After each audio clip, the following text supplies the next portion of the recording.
All right, first order of business, I have 2 openings for the SMT newsletter this morning.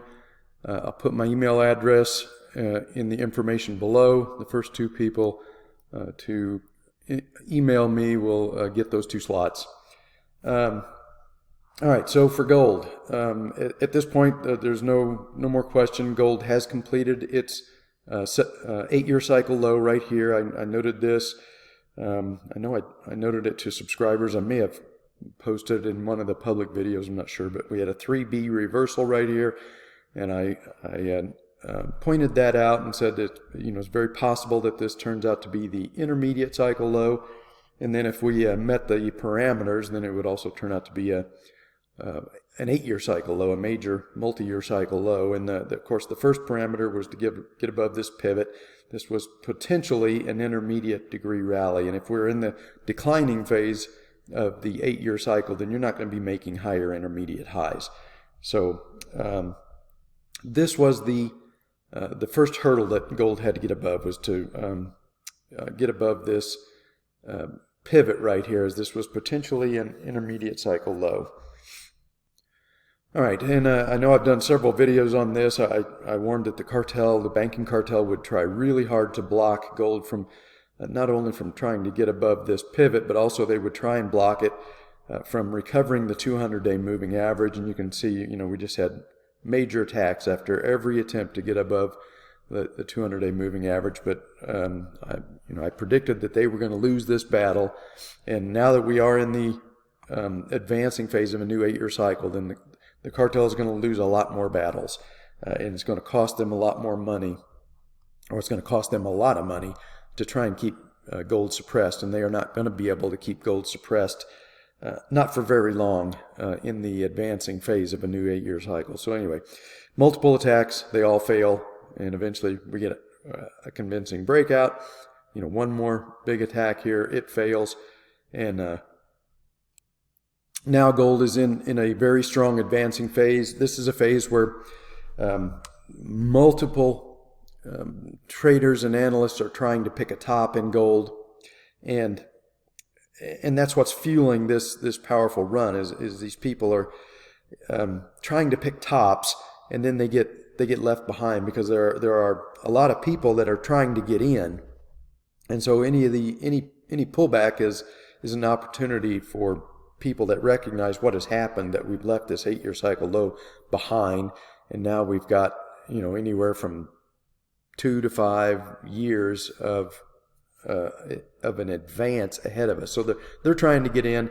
People that are picking tops are selling their positions to those people that are buying. And so you can see here, even since this little dip right here, we've not had more than 2 down days in gold at any one point. And so and also the second hurdle was to get above this pivot as well. I didn't want to officially make the call until gold took out this pivot as well. So this was the first indication that the 8-year cycle low had been left behind, and this cemented it right here when gold got above this pivot. And then, of course, last week it sliced right through 1900, which is a pretty good indication that the cartel is probably caught in a short squeeze. Now, that doesn't mean that there's not going to be a correction. There will be a correction at some point. But what I'm saying is that trying to call that correction is costing people. They're missing this initial thrust out of the 8-year cycle low, trying to call a correction. All right, so I think there's a pretty decent chance that gold could get to at least 2,000 here, maybe during this first daily cycle. We're getting a really stretched first daily cycle, which is not unusual coming out of the initial 8-year cycle low. And let me show you the last one back in 2015, so you have something to compare it to. All right, so here was the last 8-year cycle low back in late 2015. And you can see gold didn't really give us any kind of major correction for about, I believe this was maybe 70, 80 days before this first daily cycle topped. And then we get something that's recognizable as a daily cycle low. and then we kind of transition into this churning sideways affair along with a move down into an intermediate cycle low, and then another push higher. So it's not unusual to have a really long first daily cycle, and remember that this was coming out of the end of the bear market, and then gold. Let me see if I can. Yeah, okay, and then you can see gold kind of went into this really long basing phase. This was the bottom of the cup and handle base. So we're not in that environment anymore.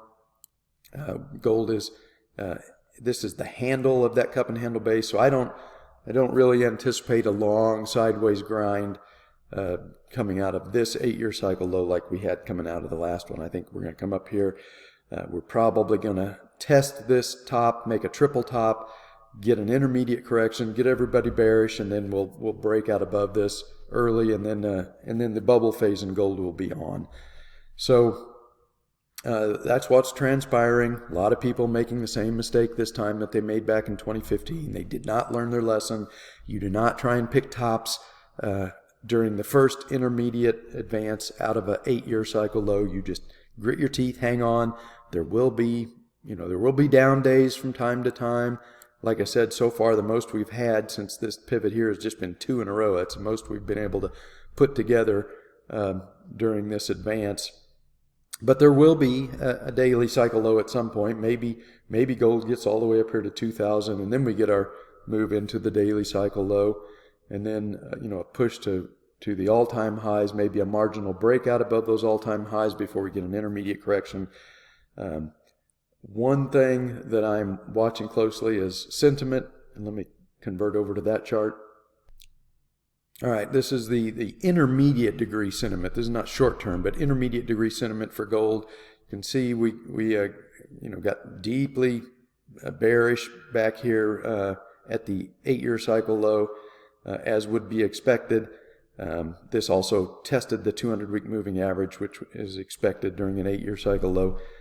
And as of right now, sentiment is just neutral. We're not even close to getting excessively bullish yet, and I really don't expect this intermediate cycle to be done until we do get bullish. And you can see that that's what happened coming out of the 8-year cycle low in 2015.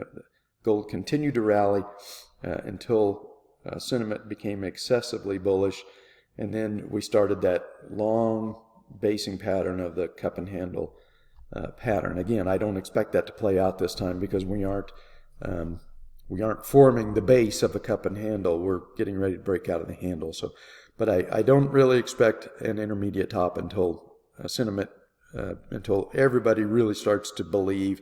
And right now, people aren't believing. They're still trying to pick tops.